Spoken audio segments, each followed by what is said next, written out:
Naik Kempol, narasi komunikasi ekonomi dan politik bersama Kentos Artoko.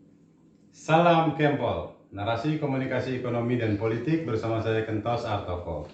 Kali ini saya akan membahas atau bertukar pikiran atau memberikan informasi bagaimana caranya menulis feature.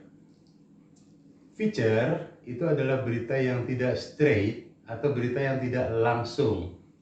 Jadi seperti bagaimana cara menggambarkan sebuah situasi, atau bagaimana ketika kita dalam sebuah perjalanan di kereta kemudian kita menemukan hal yang baik, atau ketika kita menemukan sebuah hal yang membuat hati kita tergerak untuk menulis. Nah, itu yang disebut dengan feature. Beritanya ringan, tidak berat, kemudian juga tidak perlu memberikan data-data yang valid. Data-data perlu, hanya mungkin sebagai data-data penunjang, tidak seperti menulis opini atau tidak seperti menulis berita news atau hard news. Feature ini jauh lebih ringan.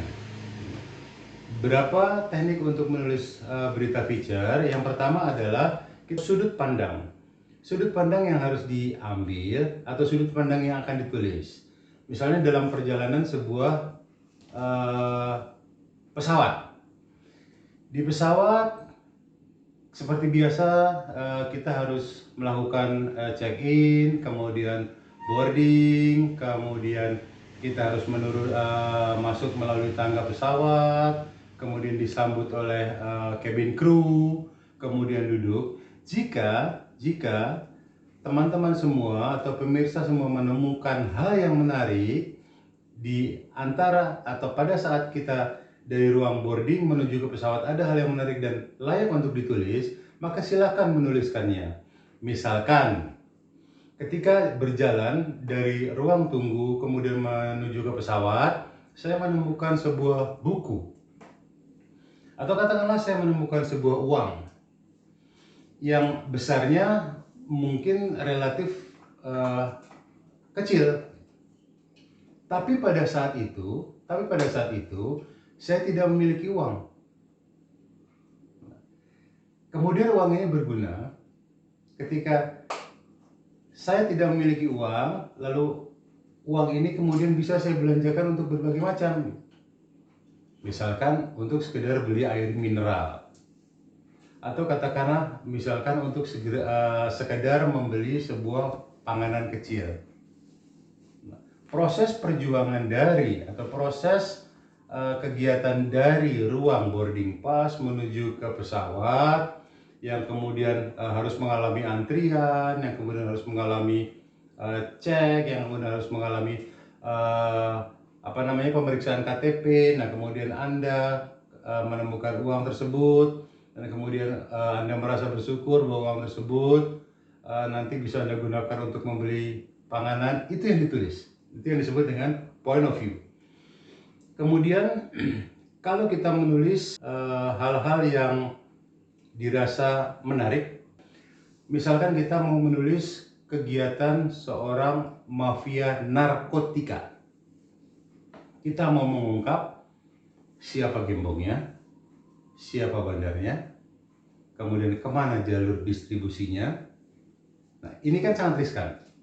Kita membutuhkan backup, kita juga membutuhkan persiapan yang sangat matang. Hal yang harus dilakukan adalah kita harus melakukan check and recheck. Jadi pertama kali kita masuk ke wilayah tersebut, kemudian kedua adalah di rumahnya siapa, lalu kemudian bertemu siapa, lalu apa yang dilakukan. Biasanya untuk hal-hal yang riskan seperti ini ditulis dengan menggunakan nama samaran atau ditulis dengan menggunakan nama sumber.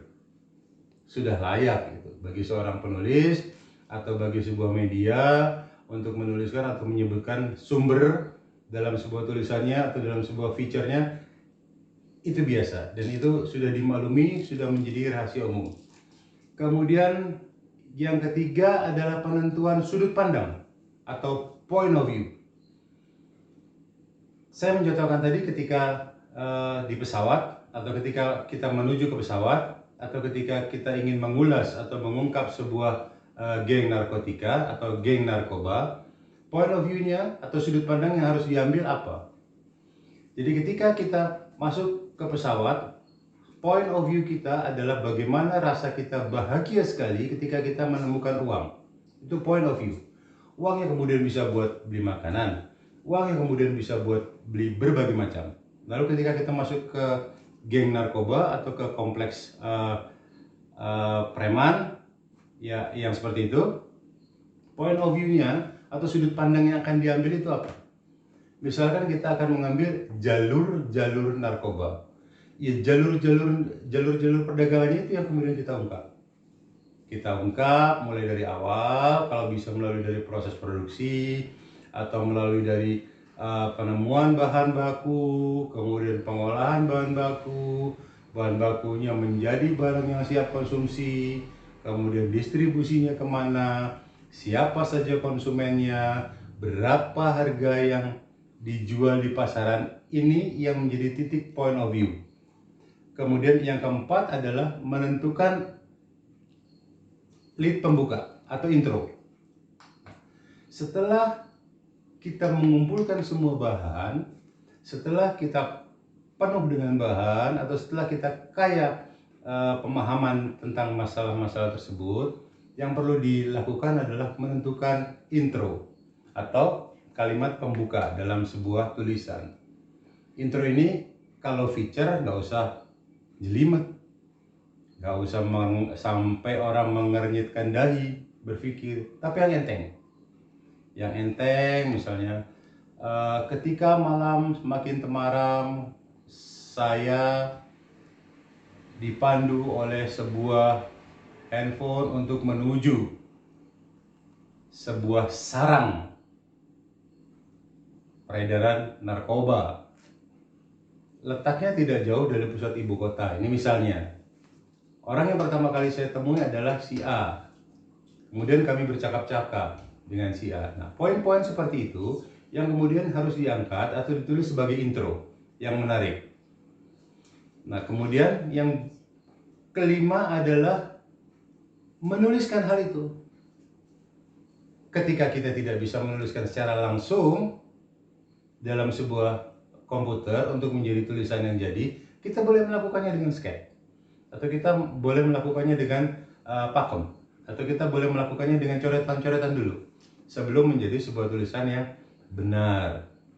Nah, lalu setelah jadi tulisan yang benar, hal yang harus diperiksa atau hal yang kemudian harus dilakukan kembali adalah melakukan check and recheck tulisan.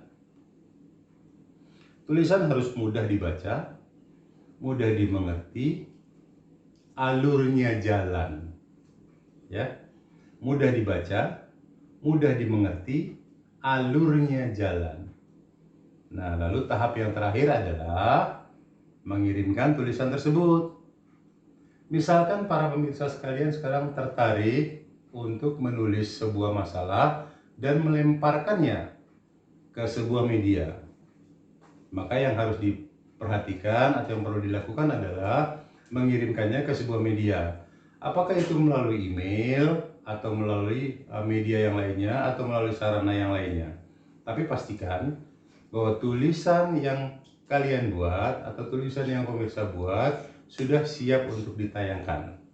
Yang saya maksudkan sudah siap untuk ditayangkan adalah harus sudah bebas editing. Karena penjaga halaman atau penjaga rubrik biasanya itu sangat enggan untuk mengedit sebuah tulisan. Untuk mengedit sebuah tulisan apalagi sampai mengernyitkan dahi. Duh, apaan sih ini tulisannya? Nggak jalan, alurnya nggak jelas, maksudnya juga nggak jelas. Drop. Itu yang akan dilakukan oleh seorang editor atau oleh seorang penjaga gawang di media manapun. Apakah itu di media cetak atau di media online. Kemudian kalau pemirsa sekalian atau kawan-kawan sekalian atau pemerhati video saya ini sekalian sudah mendapatkan pesanan, kan biasa tuh. Sekarang sangat terbuka sekali